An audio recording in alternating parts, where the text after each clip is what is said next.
Dear students, आपको ये जो बेसिक टर्मिनोलॉजी है माइनिंग से रिलेटेड कैसा लगा? वेलकम डियर स्टूडेंट्स, स्वागत है आप सभी का आपका अपने यूट्यूब चैनल माइनिंग ट्यूटोरियल 2.1 पर, जिसका एकमात्र उद्देश्य है आपको आपके लक्ष्य तक पहुंचाना, यानी माइनिंग सेक्टर में आपको गवर्नमेंट सर्विस दिलवाना। डियर स्टूडेंट्स, बहुत दिनों से आप लोगों की शिकायत मैं सुन रहा हूँ मैं कि सर आप जो हैं केवल अपना कोचिंग क्लास चलाते हैं, यूट्यूब पे वीडियो वगैरह नहीं देते हैं। तो आपकी जो शिकायतें हैं डियर स्टूडेंट्स, मैं उसको दूर करने के लिए आया हूँ। इन आपकी जो शिकायतें बिल्कुल जायज़ है और इसके लिए मैं आप सबसे सॉरी कहना चाहता हूँ। डियर स्टूडेंट्स, अभी मैं इन बीच जो समय बीता है, इस बीच में पूरा जो रेगुलेशन और सर्कुलर और जो बाकी चीज़ें जो अपडेटेड हुई है DGMS की ओर से, तो मैं उसको स्टडी कर रहा था ताकि मैं बेस्ट और सबसे जो सही कंटेंट है वो आप लोगों के लिए प्रोवाइड कर सकूं, इसीलिए थोड़ा टाइम लग गया। तो आज का जो मैं टॉपिक आप लोगों के लिए लेकर आए हैं डियर स्टूडेंट्स, वो टॉपिक क्या है? वो है आपका ओपन कास्ट के ऊपर। आज हम लोग पूरा का पूरा ओपन कास्ट के ऊपर हम लोग चर्चा करेंगे। ओपन कास्ट का जो बेसिक टर्मिनोलॉजी है उसको हम लोग देखेंगे। तो देर ना करते हुए चलिए क्लासेस को हम लोग स्टार्ट करते हैं। तो ओपन कास्ट जो माइनिंग मेथड होता है, तो ओपन कास्ट का जो माइनिंग मेथड होता है उसको कैसे स्टार्ट करते हैं? तो आपको सबसे पहले इसको जानने के लिए आपके लिए क्या इमेजिन करना पड़ेगा? एक सरफेस है, ठीक है, सरफेस है। और दूसरा चीज़ आपको देखना समझना पड़ेगा कि कोल का डिपॉजिट कैसा होता है। तो जब हम लोग कहीं पे सरफेस देखते हैं और कोल का डिपोजिशन आप देखोगे ना इस केस में, तो आपको समझ में आएगा कि जो कोल होता है इंडिया में, जो मैक्सिमम कोल सीम का फॉर्मेशन कैसा हुआ है, वो ड्रिफ्ट थ्योरी के कारण हुआ। ड्रिफ्ट थ्योरी मतलब जिसमें कोयला को क्या किया गया है, कोल जो आपको पता होगा ड्रिफ्ट थ्योरी में क्या होता है कि, खैर इस थ्योरी में बेसिकली डिटेल्स में नहीं जाऊँगा, आप लोगों के पास इसका सारा इन्फॉर्मेशन होगा। अगर नहीं होगा तो आप मुझे पूछेगा तो मैं बता दूंगा। तो ये जो बाहरी पार्ट आप जैसे यहाँ पे वाला पार्ट देख रहे हो ना, जमीन के समीप वाला पार्ट है, तो इस जोन को हम लोग क्या बोलते हैं? That zone is known as, इसको बोलते हैं हम लोग आउटक्रॉप जोन। क्या बोलते हैं हम लोग? Outcrop zone. इसको हम लोग क्या बोलते हैं? Outcrop zone. इसको आउटक्रॉप बोला जाता है। टेक्निकल टर्म में हम लोग क्या बोलते हैं? इसको हम लोग बोलते हैं आउटक्रॉप बोलते हैं। क्या बोलते हैं हम लोग? इसको आउटक्रॉप बोलते हैं। ठीक है, ये आउटक्रॉप हो गया। तो आउटक्रॉप जोन के पास जो सबसे बढ़िया तरीका होता है ना ओपन, तो यहाँ पे जो मेथड अप्लाई किया जाए, माइनिंग क्या है? माइनिंग का मतलब एक्सट्रैक्शन ऑफ कोल, यानी आपको कोल को लेना है, ठीक है, कोल को वहां से निकाल कर लाना है। तो ये जो आउटक्रॉप जोन आप यहाँ पे देख रहे हैं, तो इस जोन में सबसे बढ़िया तरीका क्या हो सकता है? आप कुछ मत कीजिए, चुपचाप से इस कोयला के ऊपर जो मिट्टी है ना, इस मिट्टी को आप हटाइए और इस कोल को आप आसानी से निकाल लीजिए। बस इतना आप काम करेंगे ना, इसी को तो इतना आप कर लेंगे तो आपका माइनिंग कंप्लीट हो गया। तो ये जो आप देख रहे हैं, इस मिट्टी को हटा के इस कोयला को निकालने वाली जो मेथड है, मिट्टी हटा के कोयला निकालने वाली जो मेथड है, इसी को हम लोग टेक्निकली टर्म में क्या बोलते हैं? इसी को बोलते हैं हम लोग open cast mining method, that is called open. ठीक है, इसी को हम लोग क्या बोलते हैं बाबू? इसी को हम लोग बोलते हैं open cast mining method, open cast mining method. ठीक है, इसी open cast OCP, open cast mining method, जो भी बोलना आप बोलो, ठीक है, ओपन कास्ट मेथड जो भी बोलना है, प्रोजेक्ट जो भी बोलना बोलो, ठीक है, ओपन कास्ट मेथड, इसको हम लोग बोलते हैं। अब हम लोग आते हैं तो open cast mining method start करने के लिए क्या करना होता है? तो open cast mining method start करने के लिए सबसे पहला काम हम लोग करते हैं कि जैसे मान लीजिए ये आपका कोयला का सीम है, तो यहाँ पर हम लोग क्या करते हैं बाबू? यहाँ पे सबसे पहले हम लोग लगाते हैं एक कट। ये क्या लगाते हैं हम लोग? एक कट लगाते हैं। एक क्या लगाते हैं हम लोग? कट लगाते हैं। इस तरह से हम लोग एक कट लगा देते हैं। तो ये जो कट पहला ड्राइव चलाया जाता है ना, तो पहला जो होता है रॉक, जो आप सरफेस जो देख रहे हो, सरफेस के ऊपर एक पहला ड्राइव चलाया जाता है, एक रॉक। और ड्राइव कैसे चलाया जाता है? देखो, जैसे मान लो आपका सरफेस है, तो सरफेस पे हम लोग क्या करेंगे? इस तरह सरफेस को काटते काटते एक गड्ढा बना के हम सीधा आगे की ओर बढ़ जाएंगे। तो नॉर्मली इस तरह हम लोग काट के आगे की ओर बढ़ जाते हैं। तो इस तरह ड्राइव चलाया, तो इसी को हम लोग बोलते हैं ओपन कास्ट कटर में। आप सामने से देखोगे तब कैसा दिखेगा? आप हॉरिजॉन्टली, अगर आप फ्रंट व्यू देखोगे, माफ करना, अगर आप इसका फ्रंट व्यू देखोगे, साइड व्यू देखोगे, तो साइड व्यू आपको ऐसा दिखेगा। तो साइड व्यू में जब आप देखोगे ना इसको, तो ये वाला जो आप व्यू दिख रहा है इस तरह आपको दिखेगा। तो इस चीज को हम लोग क्या बोलते हैं? इस टर्म को बोला जाता है, इसको बोला जाता है बॉक्स कट। इसको हम लोग क्या बोलते हैं? इसको बोलते हैं बॉक्स कट। ठीक है, तो यहाँ तक समझ में आया आपको बॉक्स कट क्या होता है? बॉक्स कट का मतलब होता है, ये बहुत इंपॉर्टेंट सवाल है, एग्जाम में पूछा जाता है कि व्हाट इज बॉक्स कट, और the term box cut is related with, कि जो बॉक्स कट टर्म है किससे रिलेटेड है और बॉक्स कट क्या होता है। तो इसको हम लोग क्या बोलते हैं? Box cut. तो बॉक्स कट मेरा बन गया, पहला ड्राइव है, बॉक्स कट चला दिया। अब देखो, अब यहाँ पे जो देखे ना आप इस तरह से, तो यहाँ पर क्या होता है बाबू? यहाँ पर जैसे मान लो, अब जैसे मान लो ये सॉफ्ट था, सॉफ्ट में ऐसे किए, फिर मान लो कि आप क्या किए, यहाँ पे आप ड्रिलिंग ब्लास्टिंग को करना होगा, तो ड्रिलिंग ब्लास्टिंग किए, तो ये वाला फिर सॉफ्ट सॉइल को आप हटाए यहाँ से, ठीक है, आप नेक्स्ट ड्रिलिंग ब्लास्टिंग ऐसे किए और यहाँ से सॉफ्ट सॉइल को हटाए। तो आप जब इसको हटा लोगे, इस मिट्टी को हटा लोगे, इस मिट्टी को हटा लोगे, तो आप क्या देखोगे? इस तरह से आपका फॉर्मेशन आपका हो जाएगा। आपका यहाँ पर फॉर्मेशन कैसा हो जाएगा? आपका जो फॉर्मेशन वहाँ पर वैसा था, अभी फॉर्मेशन ऐसा हो जाएगा। फिर नेक्स्ट स्टेप में मान लो इस मिट्टी को आप मान लो, ये तो सॉफ्ट सॉइल है, इसको नॉर्मली हम लोग क्या करते हैं? डोजर से ही या फिर शॉवेल से ही हम लोग हटा लेते हैं, ठीक है। यहाँ पर ड्रिलिंग ब्लास्टिंग ब्लास्टिंग करना पड़ेगा, क्योंकि सॉफ्ट सॉइल के बाद थोड़ा हार्ड रॉक होता है, फिर यहाँ पे हार्ड रॉक मिलेगा, फिर यहाँ हार्ड रॉक मिलेगा। लेकिन ये वाला जो ऊपर वाला पार्ट है ना ज़मीन के पास, ये सॉफ्ट होता है नॉर्मली, तो यहाँ पर आप ऐसे हटा लो। तो फिर आप देखोगे नेक्स्ट स्टेप में, तो आप यहाँ से मिट्टी हटा लो, ठीक है, यहाँ से आप मिट्टी को रिमूव कर लो, और ये ड्रिलिंग ब्लास्टिंग करने के बाद ये बेंच वाला मिट्टी हटा लो। तो फिर आप जब देखोगे नेक्स्ट स्टेप में, तो आपका जो मिट्टी को हटाओगे ये सारा, तो आपको इस तरह से मिलेगा। तो ये वाला जो आप पार्ट देख रहे हो, इसी को हम लोग ओपन कास्ट में क्या बोलते हैं, दिस इज कॉल्ड बेंच।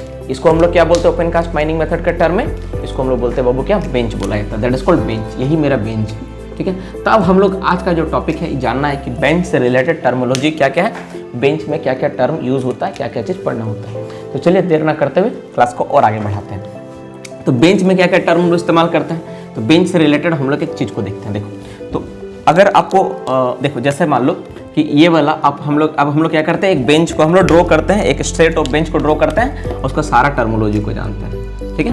तो सेट ऑफ बेंच को ड्रॉ करता है,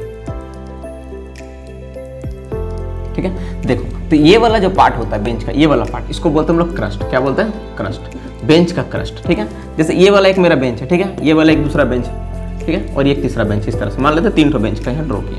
तो ये वाला बॉटम मोस्ट बेंच है, ठीक है, ये टॉप है, और ये मिडल बेंच है, 3 बेंच हम लोग बनाए हैं ये। तो इसको हम लोग क्या बोलते हैं, क्रस्ट। इसी तरह ये वाला क्या बोला था, टो बोला था, toe of the bench, toe, इसको बोलते हैं टो। तो यहाँ पर ये भी क्या है, ये भी मेरा क्रस्ट है, ठीक है ना, ये क्या है, ये टो है। सेम वे में ये क्या है मेरा, ये टो है, इसको हम लोग क्या बोलेंगे, टो ऑफ द बेंच, और इसको क्या बोले हम लोग, क्रस्ट ऑफ द बेंच, ठीक है, इसको हम लोग क्या बोले, क्रस्ट ऑफ द बेंच, ठीक है। इसके बाद क्या होता है, जैसे ये बेंच है मेरा, है ना, बेंच ये कहाँ से यहाँ तक है। तो ये वाला जो पार्ट आप देख रहे हो, ये वाला पार्ट, इसको हम लोग क्या बोलेंगे, this is called height of the bench. ये मेरा क्या कहलाएगा, हाइट ऑफ द बेंच। इसको हम लोग क्या बोलेंगे, हाइट ऑफ बेंच। ये बेंच का हाइट है, ठीक है, ये बेंच का हाइट है। इसमें हाइट ऑफ द बेंच क्या होगा, या बेंच का हाइट क्या होगा, ये वाला बेंच हाइट होगा इसमें, है ना, ये बेंच हाइट होगा, ठीक है। उसी तरह अगर इस फिगर में देखोगे तो बेंच हाइट आपका कौन हो जाएगा, तो आपका यहाँ से लेके यहाँ तक क्या होगा, आपका ये वाला आपका बेंच हाइट होगा, ठीक है, ये बेंच हाइट होगा। अब दूसरा नंबर, बेंच की चौड़ाई किसको बोलेंगे, तो बेंच की चौड़ाई आपका यहाँ से लेकर ये जो डेटा आप देख रहे हो ना, इसी को हम लोग बोलते हैं बेंच विड्थ। इसको हम लोग क्या बोलते हैं, बेंच विड्थ। इसका कलर मैं चेंज कर देता हूँ ताकि कंफ्यूजन ना हो। इसका हम लोग क्या बोलेंगे, यहाँ से यहाँ तक का फिगर को हम लोग बोलेंगे bench width. This is called bench width, bench width, WIDTH। उसी तरह यहाँ पर बेंच विड्थ आपका ये हो जाएगा, ये वाला आपका बेंच विड्थ होगा, है ना, बेंच विड्थ होगा, ठीक है, ये वाला होगा। तो इस तरह बेंच विड्थ मिल गया, हाइट मिल गया, हाइट बेंच समझ गए।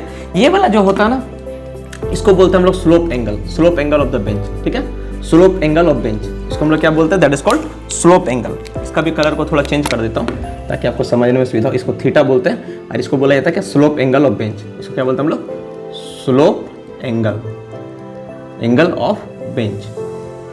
ध्यान से बहुत इंपॉर्टेंट टर्म है, आप लोगों से अक्सर पूछा जाता है स्लोप एंगल के बारे में, slope of the angle bench क्या होता है, तो इसको बोलते हैं slope angle of the bench, ठीक है। एक चीज और इंटरेस्टिंग बात है, जैसे ये वाला यहाँ पे आप देख रहे हो ना, ऐसे यहाँ पर स्लोप एंगल कौन सा होगा, तो ये वाला थीटा होगा, यहाँ पे थीटा, यहाँ पे थीटा, यहाँ पर स्लोप एंगल क्या होगा, ये थीटा हो जाएगा। और ये वाला जो देख रहे हैं, इसको हम लोग बोलते हैं फेस, इसको हम लोग क्या बोलते हैं, face, this is called face, इसको हम लोग फेस बोलते हैं, है ना, ये फेस बोला जाता है, ठीक है। अब क्या बचा, अब एक चीज और बचा जिसको बोलते हैं हम लोग बर्म। बर्म एक टर्म और भी यहाँ पे आता है, बहुत इंटरेस्टिंग और इंपॉर्टेंट टर्म है, दैट इज कॉल्ड बर्म।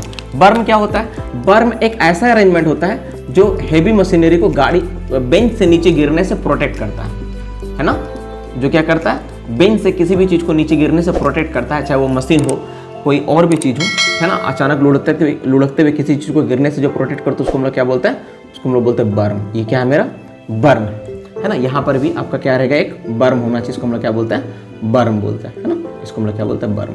एक और इंपॉर्टेंट टॉपिक आप लोगों को यहाँ समझना चाहिए, जो कि अक्सर एग्जाम में पूछा जाता है, ये जो टॉपिक मैं बता रहा हूँ एग्जाम पर्पस के लिए बहुत इंपॉर्टेंट है, that is called overall slope angle. तो ओवरऑल स्लोप एंगल क्या होता है, जो टॉप मोस्ट बेंच का क्रस्ट पॉइंट से लेके, ठीक है, बॉटम मोस्ट बेंच का, ठीक है, टॉप पॉइंट को मिलाने पर जो इमेजिनरी लाइन से मिलाने पर जो एंगल बनता है, जैसे ये एंगल हो गया मेरा, है ना, यहाँ से लेके ऐसे करके हम लोग मिलाए, तो टॉप मोस्ट बेंच, ये टॉप वाला बेंच है ना, ये वाला कौन सा बेंच था मेरा, टॉप बेंच था, और ये सबसे बॉटम मोस्ट बेंच है ना, ये क्या है मेरा, बॉटम मोस्ट बेंच है, ठीक है, बॉटम मोस्ट बेंच है, सबसे आखिरी बेंच है ना, और ये सबसे टॉप मोस्ट बेंच है, तो ये टॉप मोस्ट बेंच है, और ये वाला मेरा बॉटम मोस्ट बेंच है। तो टॉप मोस्ट बेंच का कौन सा पॉइंट, देखो क्रस्ट पॉइंट, कौन सा पॉइंट, टॉप मोस्ट बेंच का क्रस्ट पॉइंट से हम लोग लेना स्टार्टिंग किए, और कहां तक मिला है, बॉटम मोस्ट बेंच का टो वाला पॉइंट को मिलाने से जो एंगल मेरा फॉर्म हो रहा है, ये एंगल मान लो, ये वाला एंगल मेरा मान लेते हैं, ये वाला चलो अल्फा एंगल है। तो जो अल्फा एंगल बनेगा ना, तो इसी को हम लोग बोलते हैं ओवरऑल स्लोप एंगल या अल्टीमेट पिट स्लोप एंगल। क्या बोलते हैं हम लोग इसको? इसका नाम क्या दिया गया? इसका नाम दिया गया ओवरऑल स्लोप एंगल, ठीक है। और इसको बोलते हैं, और इसका क्या नाम है? अल्टीमेट पिट स्लोप एंगल।